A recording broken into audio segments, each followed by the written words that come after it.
Hey, thanks for being a part of the conversation. Let's do it. Let's play it forward. These are real people with real stories. The struggle to play it forward. Episode number 637 is with author and historian Chris Epting. Terrific, Arrow. How are you? Fantastic. Looking forward to talking with you because this is every bit the reason why I created the iHeartRadio channel View from the Writing Instrument, to get people to share their stories. Oh, my God. Perfect. Thank you. For you to take this journey, I mean, come on, Chris, you know what it's like. You look at someone, you say, you've got to tell your story. I don't feel like it, or I'm not in the mood. What am I going to write? They're going to judge me. How do you get beyond those? You've got to, that's a good question. And a lot of people do have that anxiety up front. At a certain point, I think it takes, once you can write one story down and get through that one little process, that's usually, for people that have apprehension about it, to me, that's usually the changing moment. Is first you make a list of integral moments in someone's life, and you write one of those stories, and all of a sudden it doesn't seem that tough because you're not writing a book per se. You're just going story by story by story. Some can be long, some can be short. But I think once you begin to reflect and review your life, that becomes an exhilarating process. And so all anxiety, or at least a lot of it, tends to fade away just throughout the process, because you're reliving past glories. You're re-meeting old ghosts, and there's something about that, even if it's painful sometimes, that is very life-affirming and really helps you make sense of where you've been and ultimately where you're going. The importance of what you're sharing with people and showing people the way is the fact that I have nothing from my mother and father or my grandparents, but I do have 30 years of daily writing. So I thought I'm going to end this by making sure that I write. So families need to understand this is an important tool about life. I agree. I don't think this is all about publishing. There are people that obviously want to have their book out there. They want to sell books. That's fine. But I think the art of storytelling, to me, it's the oldest practiced human art, going back to cave drawings 15,000 years ago, where we had to share, as human beings, share what we did that day and what the conflict was and how we got through it. And that, to me, is what's so valuable. And that's why, to your point, oral histories with families, so we can create a living record of just how humanity functioned and how we got through stuff. Because no matter, the next thousands, tens of thousands of years, the one constant thread will be people getting through stuff. There's always going to be conflict. Every day is going to have some degree of conflict. And storytelling, to me, is like the ultimate cure for that, or at least way to coping mechanism for getting through conflict is showing, a good piece of writing, I think, reminds any reader that you're not alone, that somebody knows what you're going through. And that's what's so key, especially when it comes to families and family legacies and the characters and what they got through, because then it'll let you know what, I can endure. I can get through things because 100 years ago, my Uncle Scott did this when he opened his haberdasher on the corner, whatever it happens to be. The stories matter. And so, but then there's people that want to see themselves in a bookstore. That's great. That's an unbelievable goal to shoot for. And I try and accommodate everything in the book. Whatever your writing goal is, I try and address as much as I can in a very comprehensive manner. You talk about that coping. That is so important, because I'll tell you what, in the daily writing that I have, I talk about what it was like to be in radio during the 9/11. I mean, because there are broadcasters out there that have no clue what we went through during 9/11, and as well as the COVID lockdown, Chris. And it's things like this that really will inspire. Well, that's key, what you just said, because the word memoir, which I use a lot in the book, it's French for memory. When people write a memoir, that's not an autobiography. An autobiography is your entire life, which, let's face it, unless you're a well-known personality, most people aren't going to read autobiographies unless you're some sort of actor, athlete, some big personality. But memoir is different, because memoir focuses on very specific experiences that are not so broad-based, but very specific. And that's where anybody can write a compelling memoir. In your case, you're talking about COVID and 9/11. That's great memoir topic, because there are people born today that will never know what that's like. Yep. What I mean, and so that's a good example. One of the greatest things that you've got with this book, where one ear hears the rain, is the fact that having that book. David Duchovny on his podcast recently said that he's reading a book that was 50 years old. He says those books still have energy in them. Can you imagine someone's memoir? Well, that's the key. I mean, a good story never loses its magic. You know what I mean? It really doesn't. I read books from the 1700s, 1800s. And if it's well told, if there are compelling characters and some nice dialogue and great conflict, I mean, that's what storytelling is. And I've got lots of different prompts and stories and things within the book to help anybody get there. I don't consider myself a fancy writer on any level, and I want this book to appeal to somebody that's never put pen to paper, to someone who's been published many times, and everyone in between. That to me was key, was to not deny anybody the opportunity to at least take a shot at telling their story. You said three of my favorite words: pen to paper. I love my writing instruments. How can we get people to use the writing instrument and not necessarily speak into their phone? Well, listen, we're in a transitional state in terms of communication, and I'm not going to judge it because I'm guilty sometimes. If I have a thought, I'll record it. But I do I am totally married to my yellow legal pads, my number 2 pencils and pens and all that as well. Not so much for writing as much as rough sketching story ideas and outlines and lists and things like that. But my attitude is, look, whatever mode that you use to communicate, to put things down in some kind of permanent or at least semi-permanent basis, it's cool. You know, just when you do it, be as descriptive as you can. Think about the reader. Are you making them feel like they are with you? If you're at a ball game, do they feel like they're sitting next to you at the ball game? I mean, I think really strong writing in this kind of narrative sense, it's pretty basic. It's being very descriptive and very immersive and using your 5 senses. And again, I go into a lot of this stuff in the book while sharing stories of having worked with people like John Oates, like the Doobie Brothers, where I described their process and what we went through together to get them to a point where they could tell their stories effectively. Yeah, because they are telling stories in 3.5 minutes, and now you've got to get a book out of them? Oh, my God, what a challenge, Chris. Well, but that's a good point. But what you do, especially in the case of talking about music, is what got them to those 3 minutes. I mean, I remember Pat Simmons telling me about writing the song Black Water, and how he described his whole day that day in New Orleans of hopping on a streetcar, taking his laundry to a downtown laundromat. The Doobies had a day off, and just how the day unfolded. And all of a sudden, Black Water isn't just a 3-minute song anymore. It's this beautiful day spent in New Orleans that, you know, and so when you hear this song again, hopefully if you've read the book, you think of it on a different level. So do you believe in the theory that Mark Twain did? Put it in your own accent. In other words, don't try to be somebody, be yourself on that page, and who cares if it's written wrong? I do agree with that. I mean, look, you don't want to be sloppy, and I think, and I'm hardly a grammarian, but I do think the capturing your unique literary footprint is very important. And people tend sometimes to over polish and make it fancy or perfect, and that's not what it's about. Think about, I was equated, there's a whole chapter in the book about why it's like cooking. Everyone in a kitchen, you give anybody the same ingredients, they can make the same meal, but in a different way. They're gonna mix up the amounts they use based on their taste. And writing is like that too. You know, we can all retell the same story, but we're gonna do it in our own way, with our own words and our own attitude. And that's what really matters, is making sure you're authentic to yourself when you write. The writing disciplines of putting a memoir together, is it okay to contact family and friends? Because sometimes their interpretation of a relationship can be completely different.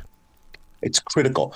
I always think that, you know, wherever possible, offering alternate perspectives is a great way to unpack a story. Because, look, I always use an example in a writing workshop that I do. If we all walked out and saw a car accident, God forbid, depending on how we write about it would depend on where we were standing. And if you were meaning you were on the other side, Arrow, and I didn't see what you saw, it doesn't mean your truth is wrong. It means you saw it differently. And it would be important to talk to you about what you saw.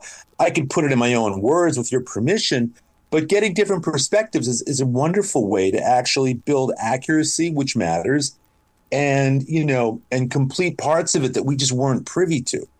Don't you think the average person just doesn't understand how interesting they really are until they start asking themselves questions? Yeah, I think most people are modest, when it comes to looking at their life and not wanting to sort of beat their chest over things. But I think what I've watched happen for more than 10 years now in classes and workshops, especially, those are the people, the ones that are very reticent up front to thinking they're interesting or anything like that. They're the ones that will find a couple of key stories in their life that other people will say to them, that's amazing. How can you not share that? And they'll get encouragement. I love watching that happen in a room. And they'll realize that, yeah, we've all got instances and experiences we've had that really are unique to us. We may not think about it in those terms, but once people start reacting to it, we recognize that, yes, we were lucky to go through certain things that were specific, that were unique, that are worth sharing, because other people, the readers in this case, can learn from those things. As that leader and that instructor, how do you face that wall when someone says, what do you think? What do you think? What do you think? Am I doing it right? What do you think? What do you think? Because I don't want to discourage anybody, because and so what I try to do is I get them to talk to me. Tell me what you think of what's going on. I think that's smart. I do a similar thing. I often find myself adopting what I think would probably be the role of a therapist, almost, where you're listening, you're being an active listener, and you're trying to guide them toward those points that really matter. In terms of critique, you've got to offer some kind of critique, obviously. You don't want to be Pollyanna about everything, but I think gentle critique, when people are opening their hearts up, you got to be careful, because they're in a more vulnerable state at that point. And so you want to critique gently, focus on positives, obviously. But then if something's not working from a narrative standpoint, help them with organization, help them maybe look for better ways to describe something. One of the key factors in the book is showing and not telling. So don't say it's cold outside. Show the reader it's cold outside. Show the breath in the air. Show the icicles. You know what I mean? A lot of it's that. I often find myself in gentle critique mode, looking for showing and not telling opportunities. What about poetry? Because there's a lot of people that write in a very poetic way, and I always call that hidden speak. They write in their own language, and when a reader comes by, it's like, I don't get it. It's funny you ask that, because lately I'm no poet by any stretch, but in the last 6 weeks, I have found myself writing poems, and it's taught me a lot. It's as a result of having met somebody. And I never really scratched that literary itch before. I'd always kind of wanted to, and I had tinkered a bit, but it really made me realize, and again, there's a little bit this in the book as well, on how important a muse can be to inspire you sometimes, where maybe you didn't consider yourself a poet, maybe you're not a poet, but you can still give it a good try, and you can work at it if somebody inspires you. And I think looking for personal inspirations in terms of storytelling, poetry, any kind of verbal representation is a good thing. We're surrounded by people that affect us. As I talk about in the book, let them affect you. Be open to the idea that someone's presence can help you create and can help you do things you never thought about doing before. How do you get someone to be open enough to go into the buried dirt and or the crowded cave? Because, I mean, there's so much in there that needs to be shared. That's a great question. For me, it's about the simple point of that the best way to get through your pain or the fear is to confront it head on. And we all pack away stories in our head for so long because we're scared of them. But when you confront them and you get them down on paper and you deal with them, that to me is how you wrestle away the control, and you begin controlling the pain rather than let the demons controlling you. I think confronting it in story form is a very healthy way to do it. It's not easy all the time, but I think it's the best way to confront things. What you're doing with this book is amazing in the way that you are giving forward is what you're doing. Is this something that John Cheever opened the door for you to do? Absolutely. I mean, what really strikes me is when I first went to see him when I was about 12, wow. He was like an old man. He struck me. Here's this old writer in this beautiful colonial home behind this old, this antique desk. And I did the math when the book was, when I was wrapping it up, and I thought, I'm his age right now that he was when I first saw him, 62. And I thought, wow, what an interesting thing. This is where I'm at in life. And I thought about where he was at in life. And yeah, he definitely, I mean, I watched him with other people and I knew he taught a lot. And so, yeah, I answer everybody who reaches out pretty much as I can. I think it's important. And I try and spend as much time in teaching sessions and giving as much as he can, because I know how hard the process can be. But I've also had other great teachers who they don't know they're teachers. Mm-hmm. Plenty of students in my world, which you may have experienced as well. They show you the way by opening up in ways you've never seen before. Working with co-write, collaborative things like John Oates and the Doobie Brothers and Dave Mason, they've taught me, because here are these people I grew up massive fans of, and yet they're letting me into their world and they're sharing their legacy stories. So I learned from others watching them go through their process. And I address that in the book, that oftentimes the best teachers are the students. Yeah. Yeah, and especially with these musicians, because I've been with both of those guys, Hall & Oates and the Doobie Brothers. And the thing is the thing that I've always learned about them is that the process of writing is receiving. And I think sometimes when people are putting down their memories, they're forgetting to receive it. They feel like, well, I got to talk about this. I got to talk this. You got to receive it first. Exactly. And you have to go through that first phase of, I got to talk about this. Yeah. But oftentimes the better stuff, the really relevant storytelling elements are not the obvious. It's what's behind the obvious 2 or 3 layers in. And that's the patient process of getting people to comb through those layers. And really, as a whole story about John Oates, because I've got stories in the book about what it's like to work with those people and what our defining moments were.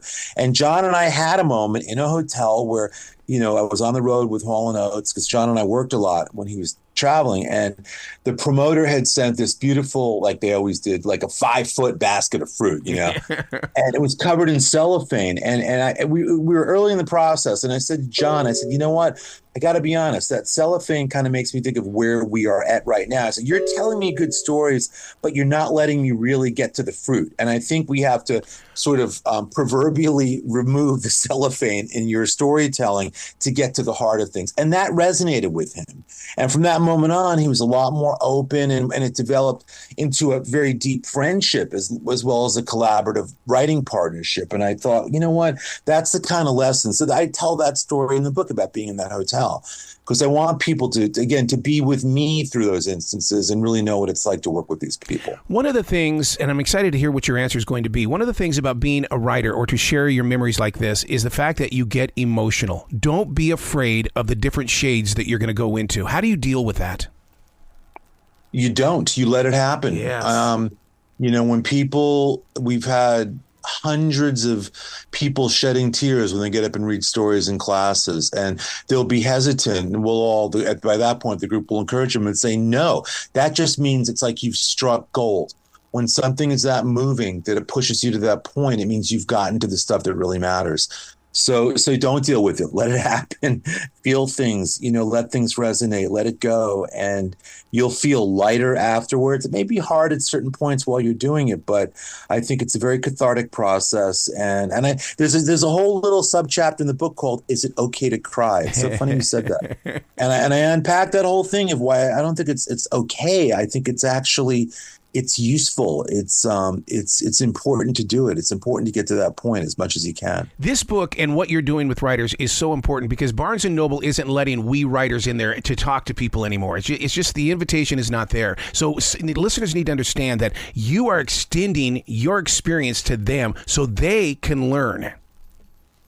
That's all I wanted to do. Honestly, I really thought if I never wrote another book, at least I could say that I took a shot for the person that sits at home that's always told, yeah, you should tell your story. You should write a book. Or somebody that just thinks about their grandparents and maybe capturing their story. It didn't matter to me what people's motives or goals were. I just wanted to create a space within the two book covers where people could open it almost anywhere and get something out of it that's tangible, that's relevant, that's inspiring, that helps them get to this point where they feel like sharing. That's that simple for me. Do you have a nickname for your writing? Because and this is going to sound dark, but I call it bleeding ink. I got to go bleed some ink right now.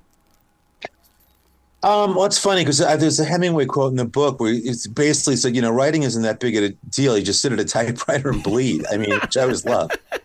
No, we quit. I've called it storytellers for 10 years just because I couldn't think of anything else. It just sort of became that, my writing groups. And it's really just that. I mean, again, I should, brand it at some point, but now that I've got Where One Hears the Rain, that to me is sort of a nice envelope because that's from a John Cheever quote where he basically said, a great piece of prose, a great page of prose is where one hears the rain, one hears the sound of battle, just basically describing good descriptive writing and why that matters. Wow. Where can people go to find out more, Chris? Because you're reaching beyond just the pages of a book here. Well, the book is everywhere that you can get books. I mean, Amazon, Barnes and Nobles. It's got great distribution through Simon and Schuster. I'm very proud of that. There's of course a Kindle version. I'll be cutting an audio version soon. So it's wherever you find books. It's easy to find. It's available now, and again, it's I'm very excited about it. And again, even if you think you can't write, I think this book could prove you wrong because everybody can sit down, just like anybody can sing, maybe not sing well at first, but you have to start somewhere. And that's what this book is all about. It's about a starting point, and then it's about a gradual process that hopefully will unleash your voice. Wow. One of these days, Chris, after all these years, we got to get together face to face and not over the phone. We got to do a face to face sometime. I would love that, Ara. Next time I'm back in your neck of the woods, back in beautiful North Carolina, we'll do that. Or similarly, if you're out here, just let me know. I'll do it, man. You be brilliant today, okay? You too, man. Thank you.